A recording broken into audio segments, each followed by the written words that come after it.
28 থেকে 29 তারিখের মধ্যে দক্ষিণবঙ্গের জেলাগুলিতে হালকা থেকে মাঝারি ধরনের বৃষ্টিপাত, কোথাও কোথাও বজ্রবিদ্যুৎ এবং দমকা হাওয়া থাকার সম্ভাবনা রয়েছে। বজ্রবিদ্যুতের তীব্রতা বা দমকা হাওয়ার তীব্রতা থাকার সম্ভাবনা রয়েছে এই দুদিন। তারপর 30 তারিখে কিছুটা কমবে, প্রধানত বিক্ষিপ্ত হালকা মাঝারি ধরনের বৃষ্টিপাতের সম্ভাবনা থাকে 30 তারিখে, কিন্তু ইন্টেন্সিটি তীব্রতা কমবে 30 তারিখে। এবং তার পরবর্তী কিছুদিন, পরবর্তী 3-4 দিন বৃষ্টিপাতের সম্ভাবনা কমে যাবে। তাপমাত্রা আগামী 3 দিনে দিনের সর্বোচ্চ তাপমাত্রা 2 থেকে 4 ডিগ্রি মতো কমার সম্ভাবনা রয়েছে মেঘলা থাকার কারণে এবং বৃষ্টিপাতের কারণে। আর্দ্রতার জন্য যে অস্বস্তিকর কন্ডিশন ছিল সেটা থেকে সাময়িকভাবে কিছুটা স্বস্তি মিলবে, মিনিমাম টেম্পারেচারটাও কমবে, কিন্তু তারপর বৃষ্টিপাত কমে গেলে বা বন্ধ হয়ে গেলে তখন আবার টেম্পারেচার ধীরে ধীরে তাপমাত্রা বাড়বে, অর্থাৎ জুনের শুরুতে গিয়ে আবার তাপমাত্রা বাড়তে শুরু করবে।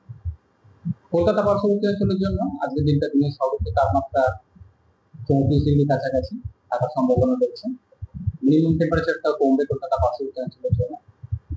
আগামী 2-3 দিন তাপমাত্রা কিছুটা কম থাকবে, তারপর আবার জুনের শুরুতে গিয়ে তাপমাত্রা আবার একটু বাড়বে, 35-36 ডিগ্রি কাছাকাছি আবার পৌঁছে যাবে। বৃষ্টিপাতের সম্ভাবনা হালকা থেকে মাঝারি ধরনের বজ্রবিদ্যুৎ সহ রয়েছে কলকাতা পার্শ্ববর্তী অঞ্চলের জন্য, সাথে দমকা হাওয়ার কিছু সম্ভাবনা রয়েছে 28 থেকে 29 সময়। 30 তারিখে বিক্ষিপ্ত হালকা বৃষ্টির সম্ভাবনা থাকছে, তারপর পরবর্তী কিছুদিন কলকাতার ক্ষেত্রেও বৃষ্টিপাতের সম্ভাবনা কমবে। মৎস্যজীবীদের জন্য 28 থেকে 29 তারিখ সমুদ্রে মাঝে মধ্যে দমকা হাওয়া থাকার কারণে সমুদ্রে যেতে নিষেধ করা হয়েছে 28 থেকে 29 তারিখে। উত্তরবঙ্গের জেলাগুলির জন্য আজকের দিনটা অর্থাৎ 28 তারিখ বিক্ষিপ্তভাবে হালকা থেকে মাঝারি ধরনের বৃষ্টিপাতের সম্ভাবনা, 2-1 জায়গায় বজ্রবিদ্যুতের সম্ভাবনা রয়েছে।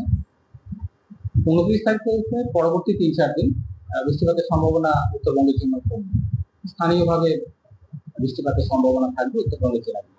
তাপমাত্রা উত্তরবঙ্গের জন্য 2 থেকে 4 ডিগ্রি মতো দিনে সর্বোচ্চ তাপমাত্রাটা বাড়বে আগামী 3 দিন।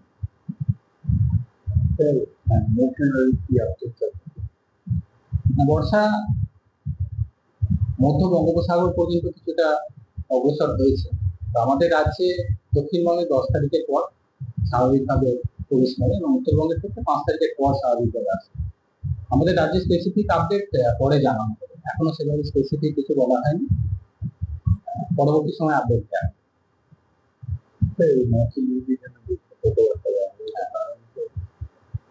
যেহেতু বজ্রবিদ্যুৎ সহ বৃষ্টিপাতের সম্ভাবনা রয়েছে, দমকা হাওয়ার সম্ভাবনা রয়েছে, যখন বৃষ্টিপাত থাকবে সবসময় একটানা থাকবে না, যখন বৃষ্টিপাত থাকবে সমুদ্রে সাথে দমকা হাওয়া থাকার সম্ভাবনা থাকছে, সেই কারণে সমুদ্রে যেতে নিষেধ করা হচ্ছে 28 থেকে 29 তারিখে।